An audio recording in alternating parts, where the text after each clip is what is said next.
हो गया खरी हो हमर यार मनावा तो एक बेर बात कर लगे।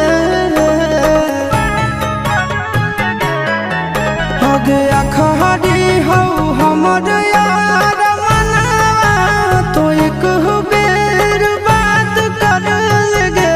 हो गे सुना यारवा हो भरती पटनवा में आके मुलाकात कर लेगे। आगे सुना यारवा हो भरती पटनवा में आके मुलाकात कर लेगे।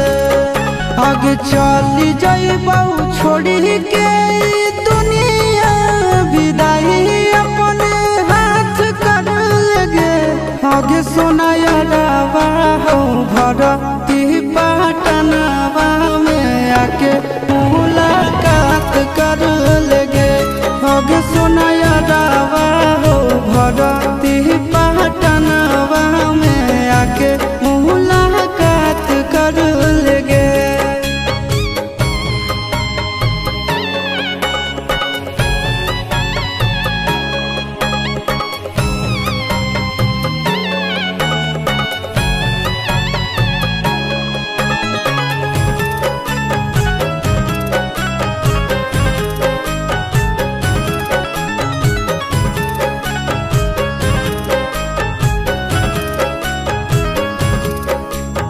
मोरे घर पनिया पिलाई दी है जान गे।